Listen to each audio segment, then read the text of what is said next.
Hello everyone and once again welcome back to another episode of Sunday चर्चा series. माई सेल्फ उमर तस्कीर। आज तारीख है 2 जून और पिछले संडे चर्चा के वीडियोस के नीचे आप लोगों ने बहुत सारे कमेंट्स किए थे। उन्हीं कमेंट्स में से मैं कुछ क्वेश्चंस को आज एड्रेस करने की कोशिश कर रहा हूं। सबसे पहला जो क्वेश्चन है वो यश का क्वेश्चन है। My self Yash, I am from Ahmedabad Gujarat and 19 years old and currently pursuing BBA. I want to build a career in digital marketing. Also, I have purchased your paid advanced Google Ads course. I am pursuing it thoroughly and deeply. I am enjoying it. Currently, I am on Performance Max stage.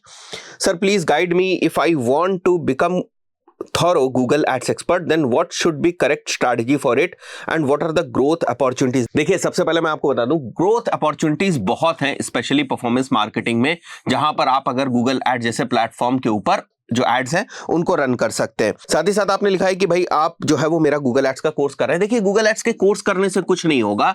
अगर आप बिल्कुल beginner हैं तो जितनी जल्दी आपको internship मिल जाए, जितनी जल्दी आप प्रैक्टिकल कर लें, उतना आपके लिए बेहतर है। क्योंकि इस तरीके से मेरा कोर्स है, बहुत सारे लोगों के अलग अलग कोर्स है। कुछ बिगिनर लेवल के कोर्सेज होंगे, कुछ एडवांस लेवल के कोर्सेज होंगे। एडवांस लेवल के कोर्सेज देखने से कुछ नहीं होने वाला है। देखिए, एडवांस लेवल के कोर्सेज से वही लोग बेनिफिटेड होते हैं जिनके फंडामेंटल्स क्लियर होते हैं और जो कहीं ना कहीं पहले से एड्स रन कर रहे होते हैं। जैसे फॉर एग्जांपल, अगर आप मेरा गूगल एड्स का कोर्स देखोगे तो उसमें बहुत सारी डिफरेंट स्ट्रैटेजी है। जैसे एक स्ट्रैटेजी है पोर्टफोलियो बिडिंग स्ट्रैटेजी। तो आपको नॉर्मल ही बिडिंग स्ट्रैटेजीज के बारे में नहीं पता है, आपने जब तक बहुत सारे कैंपेन्स को रन नहीं किया होगा, उनको स्केलिंग के ऊपर नहीं लेकर गए होंगे, तब तक आपको पोर्टफोलियो बिडिंग स्ट्रैटेजी के बारे में पता ही नहीं होगा। अब मैंने उस कोर्स के अंदर पोर्टफोलियो बिडिंग स्ट्रैटेजी को बताया किस तरीके से हम लोगों ने यूज किया है, दिखाया भी है, तो आपके किसी काम का नहीं। आप देख लो, समझ लो, लेकिन उससे क्या होने वाला है, राइट? जब तक आपके पास अकाउंट्स नहीं होंगे, जब तक आप किसी के भी कोर्स की एडवांस नॉलेज को रिलेट नहीं कर पाएंगे अपने एग्जिस्टिंग कैंपेन्स के साथ, कि मैं अपने एग्जिस्टिंग कैंपेन्स के अंदर ये कर रहा हूं, अच्छा सर ये बता रहे हैं,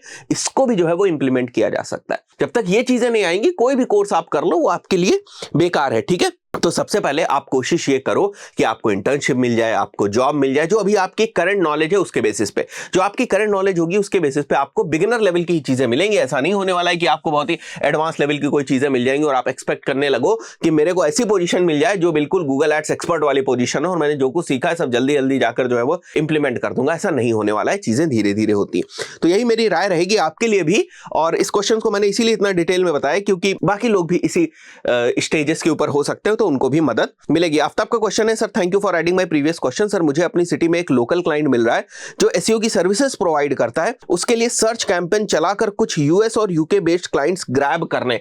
देखिए, ये एक बहुत ही कॉमन क्वेश्चन है, बहुत सारे लोग पूछते हैं और बहुत सारे लोग ऐसा करना चाहते हैं। क्या कि सर मेरे को गूगल एड्स आता है, मेरे को फेसबुक एड्स आता है और मैं ये चाहता हूं कि मेरे को यूएस यूके के क्लाइंट्स मिल जाए और उन क्लाइंट्स को लाने के लिए मैं एड्स रन करूंगा, गूगल एड्स रन करूंगा या फेसबुक एड्स रन करूंगा, उन क्लाइंट्स को लाऊंगा और उनके लिए भी जो है मैं फर्दर जो है वो एड्स रन करूंगा, ठीक है? उनको मतलब सर्विस दूंगा, एडवर्टाइजमेंट की या एसईओ की, कोई भी मैं सर्विस दूंगा, बट उनको लाने के लिए मैं एड्स को यूज करना चाह रहा हूं। देखो, अगर आप बाहर के क्लाइंट्स को लाने के लिए एड्स को यूज करना चाह रहे हो, स्पेशली गूगल एड्स को, तो बहुत कॉस्टली है, ठीक है? ठीक ठाक कॉस्टली है। तो आप शुरुआत में तो प्रॉफिटेबल हो ही नहीं पाएंगे, तो बाद में अगर वो आपके साथ लंबे समय तक रिटेन करता है तो हो सकता है आप प्रॉफिटेबल हो पाए। तो अगर आपके पास फंड्स की कोई प्रॉब्लम नहीं है और आपको ठीक तरीके से एड्स वगैरह चलाने आते हैं, फिर तो ठीक है, क्योंकि यहां पर बहुत सारे धुरंधर हैं, बड़ी कंपनीज हैं, एमएनसीज हैं, जो इस टाइप से क्लाइंट्स को लाने के लिए एड्स को रन कर रही हैं और वो अपने बजट को वहां स्पेंड कर सकती हैं, बर्न कर सकती हैं, क्योंकि उनके पास दूसरे ऐसे ऑप्शंस हैं जहां से वो प्रॉफिट जनरेट कर लेंगी। तो अगर वो यहां से प्रॉफिट नहीं जनरेट करे, कोई बात नहीं, शुरुआत में उनको लॉस हो रहा है, लंबे समय तक अगर कोई क्लाइंट उनके साथ रहता है तो over the period of time वो प्रॉफिट कर लेंगे। शुरुआत में वो लॉस बियर कर सकते हैं। अगर आप ये बियर कर सकते हैं तो ठीक है। जब आप एड से किसी को लाते हैं ना, तो वो आपकी वेबसाइट पे जाकर देखेगा, आपकी केस स्टडीज वगैरह देखने की कोशिश करेगा। अगर वो आपके पास नहीं होगी तो एक अच्छी पोटेंशियल लीड को भी आप क्लोज नहीं कर पाओगे। तो ये तो चैलेंजिंग है। मैं शुरुआत में आपको ये रिकमेंड करूंगा कि आप छोटे क्लाइंट्स को आउटरीच करो, ठीक है?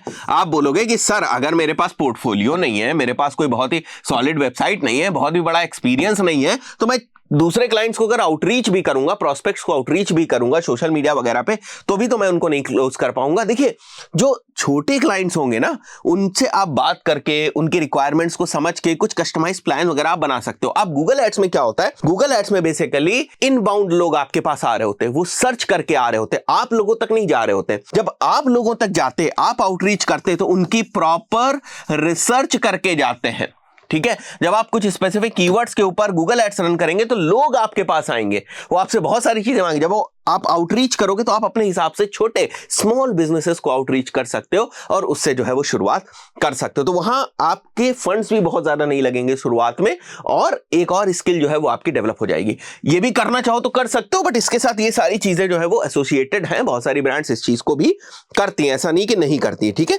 तो आई बिलीव आपको आपके क्वेश्चन का आंसर मिल गया होगा। रिया का next question, I want to ask about the strategy we should follow in order to reach guest posting sites for publishing content as free. बहुत मुश्किल है, देखिए मैंने पहले ही आपको बता दिया। I have sent 80-90 guest post sites, but everyone is asking for paid guest post। हाँ बिल्कुल, देखिए कोई पर्सन अगर अपनी एक वेबसाइट रन कर रहा है, उसकी वेबसाइट को रन करने की एक कॉस्ट आती है, बहुत टाइम से उसका एसईओ कर रहा है, अपनी वेबसाइट की अथॉरिटी बनाकर उसने रखी हुई है, इसीलिए बनाकर रखी हुई है भैया कि आप आओगे और एक दिन गेस्ट पोस्ट की अपॉर्चुनिटी उसको दोगे और उसके बदले में वो आपसे कुछ जो पैसा है वो चार्ज करने वाला है। फ्री में बहुत ही कम अपॉर्चुनिटी, जैसे कोई जानने वाला है आपका, उसने कह दिया ठीक है मैं आपको दे दूंगा, आप बहुत ही अच्छा कंटेंट लिखते हो, या तो आप बहुत बड़े ऑथर हो, ठीक है, आप पहले से किसी बहुत बड़ी वेबसाइट के लिए रेगुलर जो है वो आप लिख रहे हैं कंटेंट को, किसी दूसरी बड़ी वेबसाइट के लिए, अगर आप दूसरी किसी वेबसाइट के ऊपर जाते तो कहेगा ठीक है भैया आ जाओ।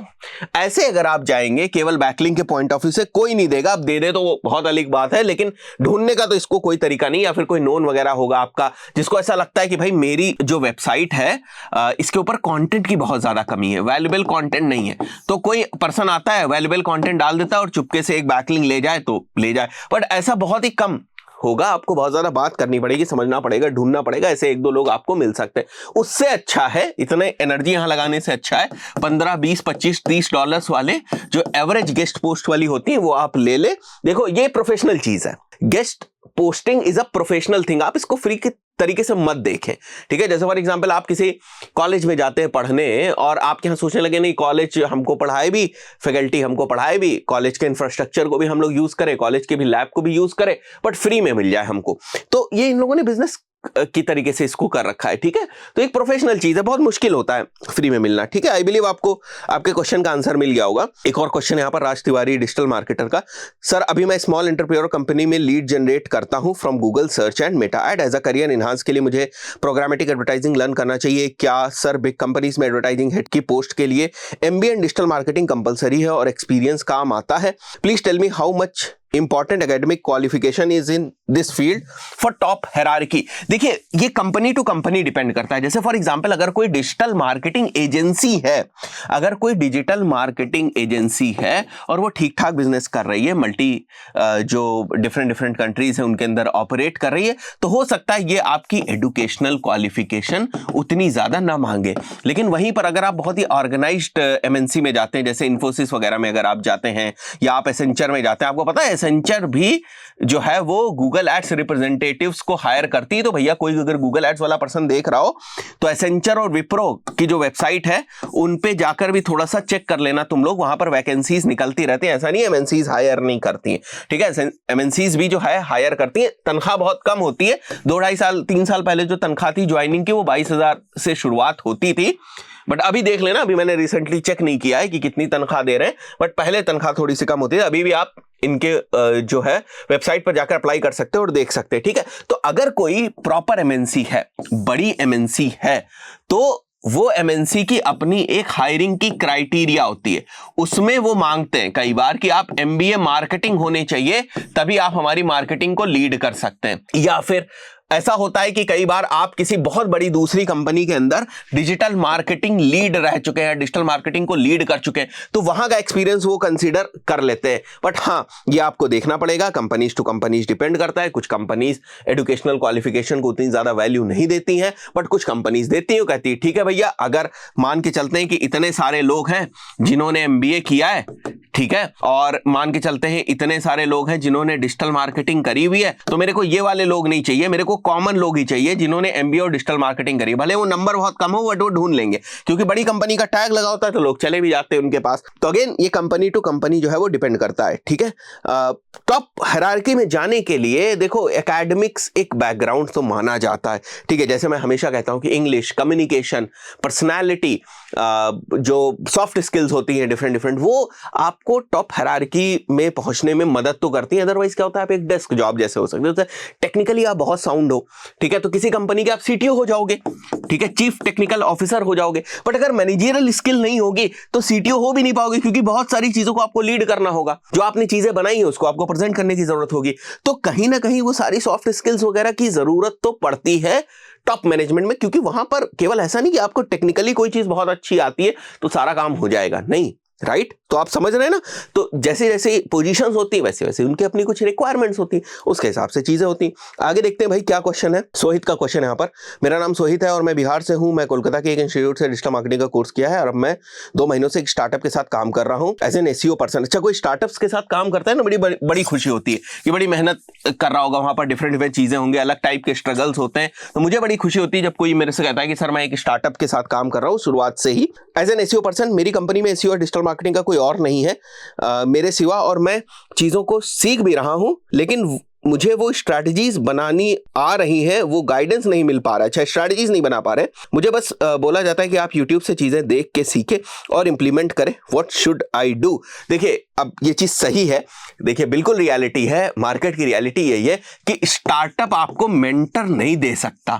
आपको स्टार्टअप में अपनी जो सेल्फ लर्निंग की जो स्किल होती है ना, मतलब जिसको आप लोग कहते हो ना कि यार ये बंदा अपने आप से पढ़ लेता है बहुत सारी चीजें, जैसे हम लोग भी है, क्या करते हैं, अगर कोई अपडेट आती नहीं या कोई नया फीचर आता है तो पिछला हम लोग का बैकग्राउंड इतना स्ट्रांग है या बेसिक जो नॉलेज इतनी स्ट्रांग है कि हमें आगे चीजें समझने में कोई ऑफिशियल डॉक्यूमेंट आए दिक्कत नहीं होती है। तो वो चीजें आपको डेवलप करनी पड़ेंगी कि नई नई चीजें सीखनी है, नई नई चीजों को इंप्लीमेंट करना है। देखिए स्टार्टअप में तो ये चैलेंज हो गई, अदरवाइज आप ऐसी ऑर्गेनाइजेशन के अंदर मूव कर जाए जहां पर कुछ हायरार्की पहले से हो, ठीक है, कुछ हायरार्की हो, कोई मेंटर्स हो। बट स्टार्टअप में आपको मेंटर्स नहीं मिलेंगे, बट अपॉर्चुनिटीज बहुत मिलती है, फ्री हैंड मिलता है। यहां आपको फ्री हैंड नहीं मिलेगा, यहां आपको हर चीज का अप्रूवल लेना पड़ेगा। हो सकता है वो आपसे कहे कि केवल इतना ही काम करो, यहां आपको ना पूरे समुद्र में डूबने का मौका मिलेगा। तो ये आपके ऊपर डिपेंड करता है, आपके विवेक पे डिपेंड करता है कि आप क्या चीज लेना चाहते हो शुरुआत में, ठीक है। मैं अगर होता, मेरे जैसा कोई पर्सन होता तो मैं इसको चुनता, ठीक है, और मैंने अपने करियर के शुरुआती दिनों में ये किया भी था, ठीक है। नेक्स्ट क्वेश्चन देखते हैं हम लोग, हम बहुत सारे टूल्स को कैसे याद रखें और बहुत सारे टूल्स को लॉगिन करने के लिए पासवर्ड्स को कैसे याद रखें। अरे गूगल के अंदर ही पासवर्ड मैनेजर आता है और भी बहुत सारी ऐप्स आती है पासवर्ड मैनेजर की, वो देख लेना तुम, जो ब्राउजर्स के ऊपर चल जाती हैं, तो वहां से पासवर्ड जो है मैनेज हो जाते हैं, वो कोई मुद्दा नहीं है पासवर्ड्स को मैनेज करने का। बहुत सारे टूल्स को कैसे याद रखें, टूल्स को याद करने की जरूरत क्या है, या तो आप बुकमार्क कर दो बहुत सारे टूल्स को, ठीक है, बट टूल्स को याद करने का मैं मतलब नहीं समझ पा रहा हूं, क्यों याद करना चाह रहे हैं बहुत सारे टूल्स को, बुकमार्क करके रख दें, ठीक है। सारे दुनिया के सारे टूल्स याद भी नहीं कर लेना है, जो आपके काम के टूल्स हैं वो करो। अच्छा, ये डिजिटल मार्केटिंग में बड़ा चैलेंज है, मैंने अक्सर देखा है कि लोग ये समझते हैं डिजिटल मार्केटिंग में उनको सब कुछ आना चाहिए।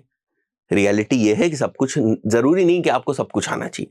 आपके काम की जो चीज है वो आप सीखें, उसके ऊपर काम करें, उसके ऊपर आगे बढ़े और उसको थोड़ा सा मास्टर करने की कोशिश करें। आज आप गूगल एड्स रन करें, कल को सोचने लगे मेरे को भी एसईओ आना चाहिए, अगर मेरे को एसईओ नहीं आता है तो मैं डिजिटल मार्केटर नहीं हूं, ऐसा नहीं है, ठीक है। तो आप ये ना सोचे कि सब कुछ आपको आना चाहिए, राइट। मुझे भी सब कुछ नहीं आता है, बहुत ही कम चीजें मेरे को भी आती है, पूरी बहुत सारी इतनी चीजों में, ठीक है। इसके बाद एक और क्वेश्चन है, सर मैं फरवरी 2024 से परफॉर्मेंस मार्केटिंग की फील्ड में एज असिस्टेंट काम कर रहा हूँ, मुझे यहाँ ज्यादा कुछ सीखने को नहीं मिल रहा है, तो मैं जब स्विच करने की सोच रहा हूँ, अब मुझे ये समझ में नहीं आ रहा है कि इस फील्ड में पोर्टफोलियो कैसे बनाते हैं। अरे भाई सीधी सी बात है, पोर्टफोलियो को मैंने पहले ही बताया, जो आपने काम किया है वो काम आपने क्यों डिसाइड किया, मतलब वो काम क्यों करना था आपको, और जब आपने वो काम कर दिया तो आपको क्या रिजल्ट्स मिले, बस यही पोर्टफोलियो, और कुछ नहीं है, ठीक है। कि कोई चीज आपने क्यों करी, उसकी स्ट्रैटेजी आपने क्यों बनाई, और जब आपने उसको इंप्लीमेंट किया तो उसका रिजल्ट क्या है। ये मैं हमेशा कहता हूं कि अगर आप कहीं पर भी जॉब करें, कुछ भी, जो भी आपकी लर्निंग्स हैं उनको आप डॉक्यूमेंट करें। केवल इसलिए नहीं